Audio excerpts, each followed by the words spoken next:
Auto-adjusting LCD screen. Dims at night, brightens at daylight. 2 video input. Reverse trigger wire. Super brightness screen with auto-adjusting brightness. The screen automatically dims in the night and brightens in the daylight. 480 by 272 RGB resolution. Adjustable parking grid line to fit any vehicle specs. Includes universal fixed mounting bracket. Temperature, compass. Touch button control. Top reviews from the United States.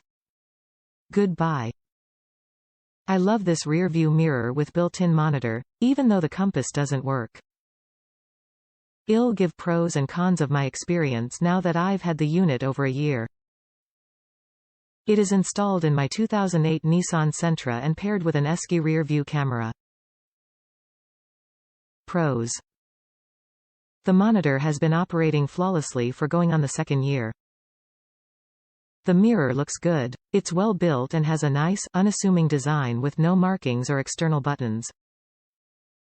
Passengers don't realize it's a monitor until the picture appears.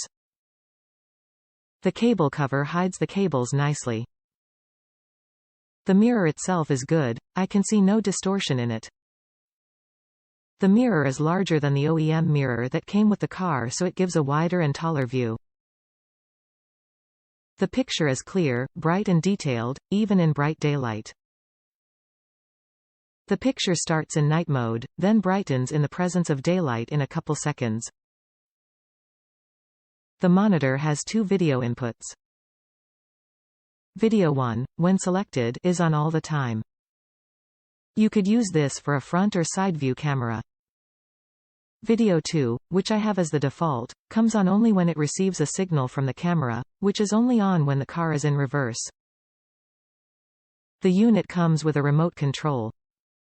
The unit does have built-in touch screen controls on the right side of the mirror. The monitor is on the left. That look nice.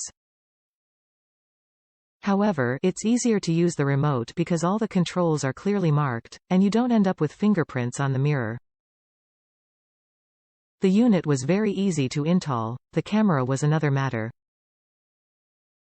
It fits on the mount that the OEM mirror was on. The cable cover is adjustable in length and fits nicely just under the front lip of the headliner. Just plug in the camera LED and the temperature sensor and it's good to go.